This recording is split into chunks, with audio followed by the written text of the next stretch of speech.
Hey, you all. Welcome back to you and to me. I want to start by sincerely thanking you all for checking on me over the past several months. I've had so many beautiful messages about, hi, I'm just checking in. Hope all is well. I miss you, which I missed you all as well. I even had someone say, to my calculations, baby genius should be about 1, and you are correct. He turned 1 in December, and he is currently 16 months, just turned 16 months a few days ago. So, time flies when you are sleep deprived. Amen. But sincerely, again, I want to thank you because you all were checking in on me and you had no clue as to what was occurring in my real life. So I've tried to film this video before, but I kind of beat around the bush, and I really just don't want to beat around the bush anymore. So long story short, myself and Mr. Canary, we have experienced a tremendous amount of loss on both sides of our family. And unfortunately for me, one of those losses came in the form of my dad passing away unexpectedly the day after Thanksgiving. Needless to say, you can see why I have not been present on YouTube. Before that, I hadn't been present because I was adjusting to motherhood and all the crazy things that go along with it. But once my father passed, of course, my attention went elsewhere. My dad was a major piece of the puzzle for our family, and I miss him truly and deeply every day. I just thought, I always looked at my parents as living till like when they're 90 over 100, but unfortunately for my dad, that did not come to pass. And so I miss him every day. I love him. I hope wherever he goes on his next journey that he still remembers myself, my sister, his grandchildren, my mom, because I will always remember him and love him. And I believe that the way you help keep people's spirit alive is that you talk about them often and, talk about them to the younger generations in your family and pass down those crucial familial stories. So it's just been a lot our way. There's been other people that we lost. I just don't feel like getting into it because I don't want to start crying on Rihanna's internet today. Okay. I've been having a pretty good day. And that's the thing about grief. Sometimes you'll have good days and you'll have bad days, and that's okay. And I've just been learning to kind of process it as I go. I take one day at a time. I try to keep myself busy. Well, I don't have to keep myself busy. Baby Genius does that for me. But, I just try not to always just sit too deeply in my feelings, although I'm a Leo, so I do that. Don't worry about me. I do sit there and just sink really deeply into how I feel and, my thoughts. And who I feel very deeply for is my mom, because my parents were together 45 years. They were married for 43.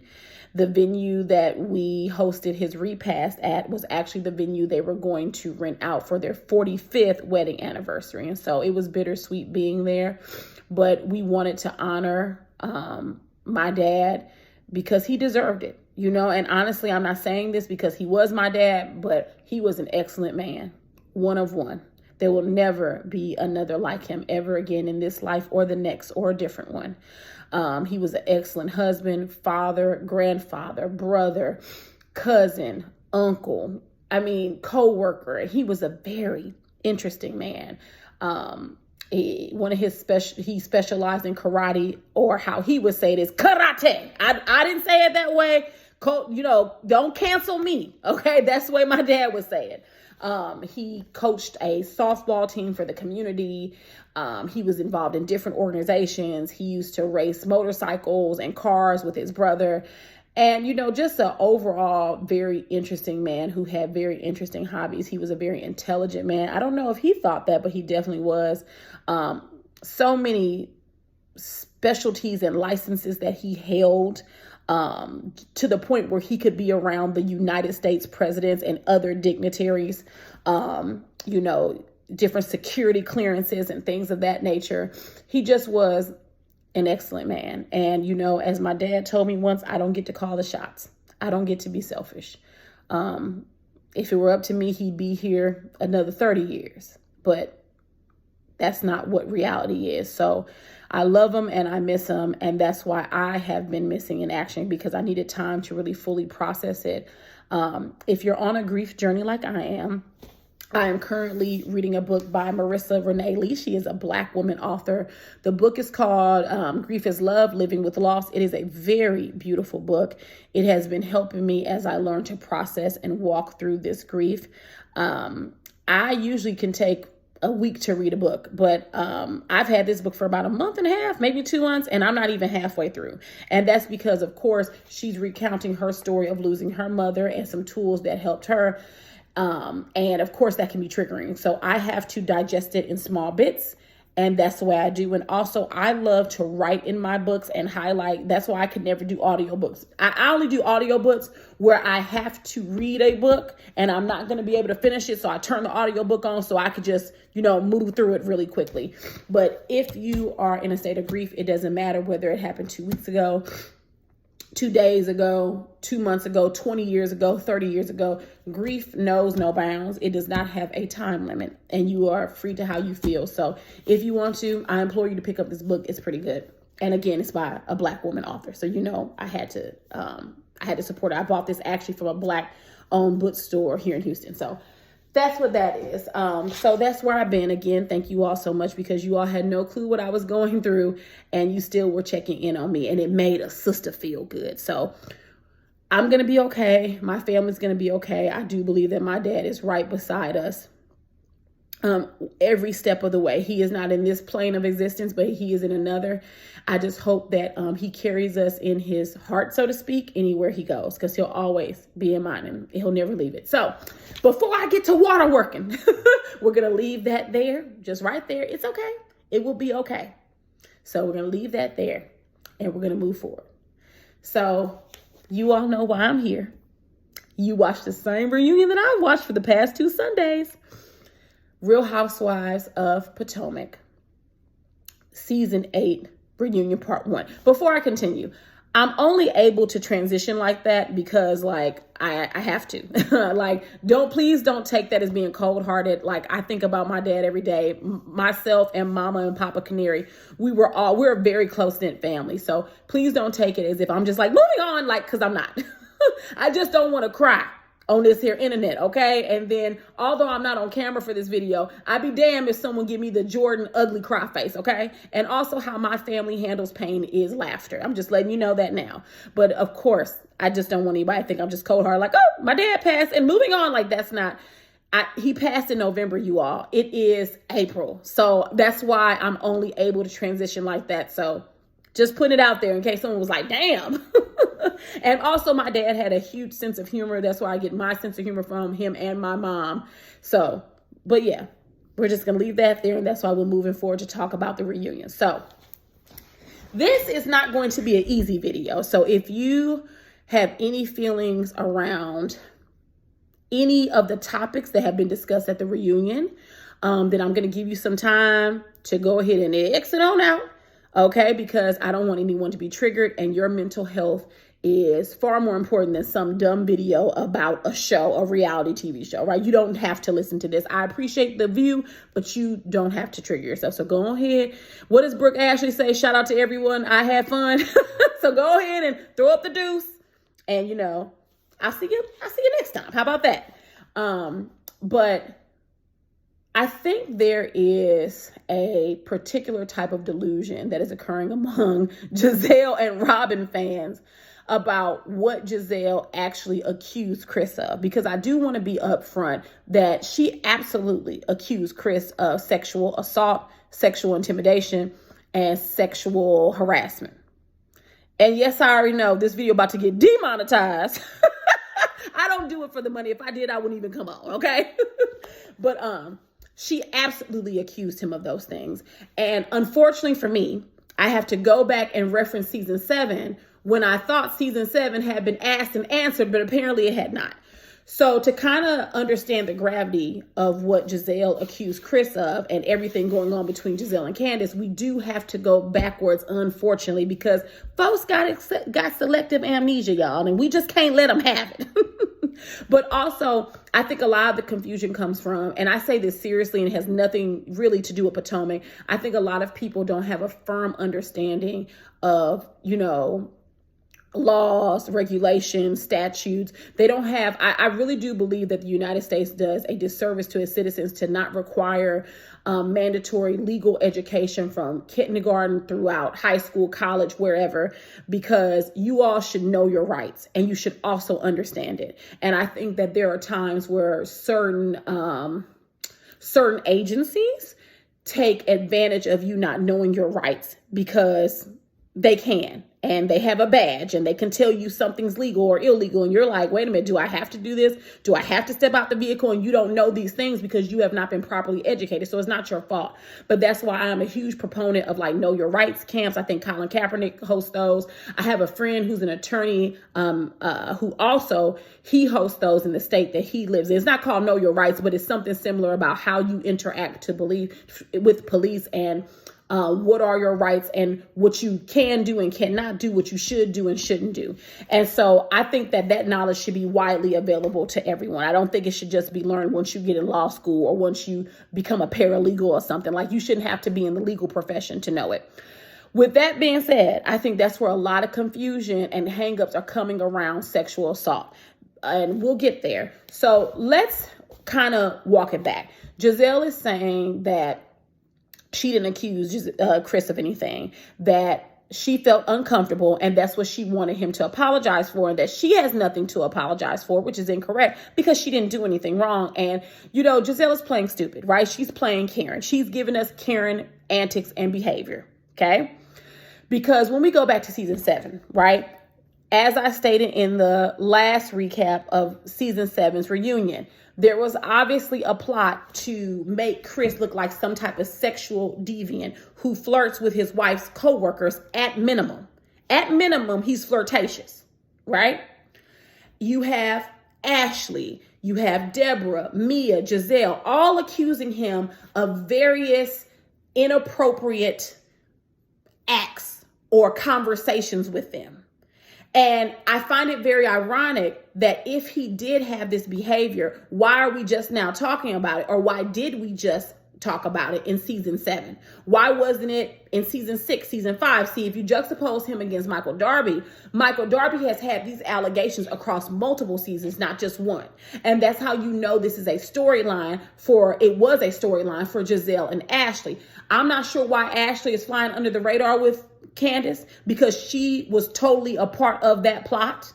Okay. And so was Mia. The difference is Mia did call and apologize to Candace. And she also, I think she tweeted something on Twitter at that time about her being wrong and apologizing for making up lies on Chris. I don't believe that Ashley has ever apologized. And of course, Gizelle has not. So you have all of these people accusing him of all these salacious acts. But when the salacious act occurred, none of them told her right away, especially Gizelle, because what occurred at that reunion, I believe that was season 6, she could have called Candace before they started filming season 7. But she didn't. She waited until the cameras were rolling. You weren't too uncomfortable, because if I'm uncomfortable, I'm letting you know right away. Also, Gizelle, when they were at the winery in season 7, Gizelle gets on the bus and I think she's talking to Robin and she says, Chris grabbed, I think she said Deborah. Correct me if I'm wrong. It could have been someone else. But she said, Deborah said that Chris Bassett grabbed her behind. You all, within the definition of sexual assault is groping and fondling. If he groped her behind, Gizelle is effectively accusing him of sexual assault. That makes him a predator, like Michael Darby. So I'm not understanding where this confusion is coming from, because Gizelle definitely said that on the bus and they were filming, so she knew what she was doing. Then you have it to where earlier at the winery, Candace and Gizelle was talking. Candace asked her, what happened? Gizelle said, I was alone in a room with a man that was not mine. We were talking, and then when I asked him to leave, he left. Candace double-checked. You sure nothing else happened? What was said? Gizelle confirmed, no, nothing happened. He didn't say anything inappropriate. I felt uncomfortable.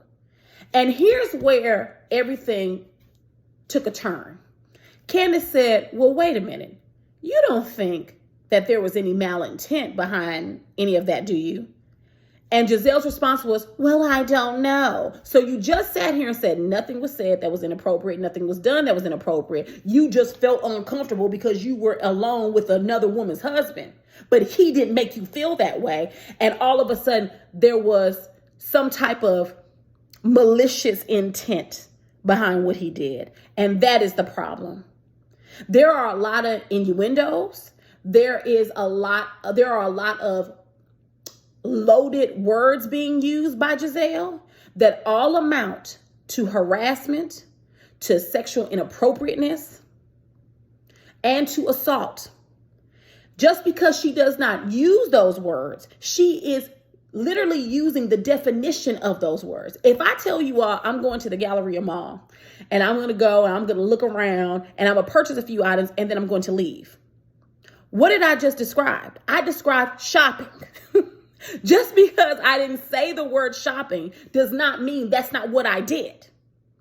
And that's what Gizelle is doing. She's utilizing the definitions of these words and then saying, well, I didn't say he lured me. No, but what you did say was that Cal, with his messy ass, that Cal said, well, Chris knew you would be alone in your room because as I was leaving, we greeted each other, gave each other salutations, and I said bye and I left. He knew I left.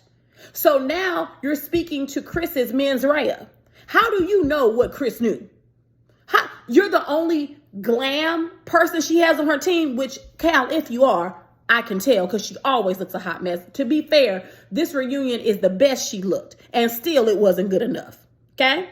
So if you're the only person on her glam team, that explains everything. But I'm a reasonable, rational individual. I know that you're not the only person on her glam team. So how was Chris supposed to assume that there wouldn't be other people in her dressing room? But again, that's the plot they're going with, that he somehow knew. And if he knew that she would be alone, then that means he purposefully and intentionally lured her in the room by herself, to which she didn't know she would be in her own dressing room by herself. And per her conversation with Robin, he was a sneaky link who tried to see if she was with it. Now let's define the word it in this context. What is with it? What is it? Gizelle said last season, many of married men have tried me. That is implicating that married men have flirted with her to see if they could, at minimum, date her, at most have sex with her. Either way, it's an inappropriate sexual relationship, inappropriate relationship regardless, and they're married. Fast forward to this season, Gizelle sat in her confessional and said, he made me, aka forced. He made me, he forced me to go in the bedroom. Now, remember last season, it was a dressing room. Gizelle intentionally changes the versions so that she can appear to be a victim, and she's not. It's not funny to me because there are people who are actually victims of assault, of harassment. There are people who endure it every day. Sexual intimidation. Keke Palmer talked about that with Trey Songz. It's not funny. And for her to accuse someone of something that is reputationally damaging and possibly ending just for a storyline, it doesn't sit well with me. Gizelle has ruined Potomac, and she is the downfall of this franchise. Salacious, untrue accusations, utilizing bullying tactics and isolation tactics to get Candace and Wendy, who happen to be two of the three melanin-rich women, off the show. That's not fun to me. With Atlanta, we can sit back and quote Nene, we can quote Portia, we can quote Phaedra, we can quote Kenya. We can have fun with a Sheree. There's fun on Atlanta. In Potomac, there's no fun. And there's a lack of fun because Gizelle is intentionally isolating members of the cast to either get them to voluntarily leave the show or to be terminated. And I guarantee you that Gizelle has utilized these isolation and bullying tactics in other areas of her life. And I will leave that there. She's not new to this. She's true to this. That mean girl persona, you would think by the age of, wait a minute, she's 60? No, Gizelle's not 60, right? She's like 50, 55? I don't know. I thought her and Karen were around the same age. So correct me if I'm wrong. I thought her and Karen were like a few years apart. But she's in her 50s, let's say, utilizing these same tactics that worked on her when she was 19.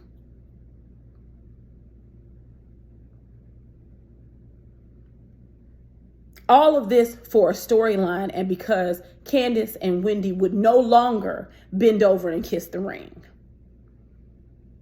Truly original, bravo, Andy, they've allowed Gizelle to get behind the wheel of this tractor trailer and drive it clean off the side of the highway. And what I say to that is let her do it. Let her do it. You know, in my opinion, Gizelle and Karen want to light wash. You heard me. They want to light wash this cast anyway. Let them do it. Because I'm guaranteeing you, I don't care who they bring on this show. They're going to select someone or bring someone on the show that is going to give it to Gizelle. Because Gizelle's not getting away with this. She's doing it right now. But remember, she was running around in the earlier seasons trying to dodge Sherman's ex. Okay? She was bent over crying in her dressing room at that time, running in the bathroom, closing the door. So those bullying and mean girl tactics only work so far. And they have added members to the cast that allow her to take the reins and perform the way that she does. So she absolutely has accused him of harassment, intimidation, and of assault. When you put her story together and align it with the other false narratives given by Ashley and Mia and Deborah from last season.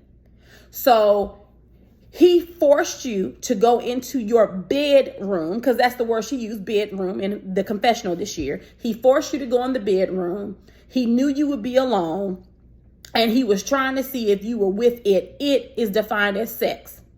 He was trying to see if you were down to have sex. You absolutely accused him of those things. And hey, you don't have to take my word for it. You can go and look at it on your cable subscription or your streaming subscription. You can YouTube it. She 100% over the course of last season and this one, she has accused Chris of someone who would coerce her to go in a room that he knew they would be alone in to see if she was with having sex with him. That's not what I said. That's what she said. And the other cast members. Again, all for a storyline. I didn't like that Candace had to over apologize. I thought it was extremely unnecessary. I didn't like that every time she would get upset, she would have Wendy. And Wendy, you and your necklace, no shade, you and your necklace got on my nerves this reunion. Trying to quiet Candace down. And when she was cussing at Gizelle, you know, Gizelle makes you want to reach out and touch. She does. The way she was laughing in her face, you know, in the second part of the reunion, she called Wendy's mom out her name and then was like, well, I didn't know she was in the hospital. It don't matter whether you knew she was in the hospital. You was talking about my mama and you were wrong. Again, she doesn't take accountability. Candace apologized profusely in part one, profusely. Gizelle never apologized. And then they try to say, well, if one person takes accountability, the other one will follow. So Candace did all this, taking accountability. And Gizelle sat there and then said, oh, well, she needs to take accountability for what she's done. No, she didn't cause those death threats. Your nasty, vile energy caused those death threats. Now, to me, people go too far. It's unreasonable to threaten someone who is a part of a reality TV show, right? If you don't like it, if you hate it that much, then don't watch it, okay? But reaching out and threatening them with violence or threatening to unalive them, that just doesn't make sense. However, that story is not unique to Gizelle. All of them have received death threats. Candace and Wendy, you can actively see on Twitter receiving death threats every single week. And if it's not a death threat, it's a threat of violence. And in Candace's case, people weaponize Monique and tweet. They actually tweet Candace. They at her and say, we need to bring Monique back to shut you up. Whose fault is that? Is that Monique's fault? Now, unless Monique has charged her fan base with attacking Candace in that way, which I don't know that she has, and I'm going to say that she hasn't, that's not Monique's fault. The same way it's not Candace's fault if people have threatened you or your daughters. I feel bad for your daughters that they had to receive that. I don't feel bad for you. I think someone threatening you is wrong, but I don't feel badly for you. But I do feel bad for Gizelle's daughters. But that's not Candace's fault. And they didn't even show a tweet of a threat that Candace liked. They showed one, I think it had to do with colorism, y'all. Correct me if I'm wrong. But even if she did, now I will say this, Candace, you know that they are policing your Twitter account. So I hope that you didn't like it, but I have a feeling that she did not like any tweets that were threats because they would have proudly showed it on the screen. Also, the blow up cards that Candace brought. You know, some people say it fell flat, and I think it kind of did, but it didn't fall flat because it didn't stick, right? I watched that reunion, and both Gizelle and Robin were surprised. You can literally see Gizelle looking at the board, reading the text messages that Robin has sent to the blogs. And so when they asked Gizelle about it, you guys know Gizelle, you know, mean girl, she's going to keep a straight mug on her face. She said, oh yeah, we talked about it. No, they didn't. Go back and watch it. Gizelle was reading those text messages. It wasn't until Gizelle said, we talked about it. Robin was like, yeah, I told her. No, she didn't. Look at their faces. Their faces were cracked. They didn't give it any energy, which was the smart thing to do. But Gizelle didn't know about those text messages. She didn't know that her best friend, her fellow green-eyed bandit, was messaging bloggers about her, which the best person to discuss me with is me. Don't talk about me to anyone, especially not no damn blogger who's just trying to get tea for the show. That's disgusting. If you all are supposed to be friends, your friendship should be better than that. Okay? So it fell flat because Gizelle and Robin pretended like they had already discussed it. I guarantee you Gizelle ironed her out after that reunion. I told her about that. Sure you did. Sure you did. And how messy of a person are you, Robin, that you talk about one of your best friends like that to someone you don't even know, a damn blogger? You're not supposed to do that. That's tacky. That's real tacky. But yet and still you did it. What shows what type of friends you are. What else? Gizelle crying. I totally expected. I didn't get why Candace was crying. Maybe she's just a crier. But honestly, Gizelle nor Robin are worth the tears. I've never felt that Robin was truly Candace's friend. What I did feel, and I believe I said this, season 7 reunion recaps, that Robin is just there or was just her friend to, you know, siphon information to her personal information, and that she would bring it back to Gizelle and they could use it for a storyline. Personal opinion, because in reunion part 2, which I'm trying not to discuss, Candace even said there's nothing I did that was so bad for you not to talk to me. And she's right. It's not. And I called it a long time ago. It was never about those tweets. It was never about those tweets. And in part 2, of course, we'll discuss what it was really about, but it was never about them. You're mad at her for what? Because she wanted you to be honest about your life? And also on a certain level, what I think Candace wanted was for Robin to come to her and say, hey, this is what's being discussed. Here's a heads up for next season. Because Candace has done that to both Ashley and Monique. She gave them a heads up even when Monique and her were not speaking. Candace went to Karen so that Karen could tell Monique what was going on. What Gizelle, again, talking about someone's kid. It's so funny. Gizelle don't want nobody saying nothing about her kids, but she talk about everyone else's. And I'm not that mature. If you talk about my kids, if you spread rumors that could negatively impact my kids, baby, I'm coming for you. And whoever I look at, I'm coming for. Don't care who they are.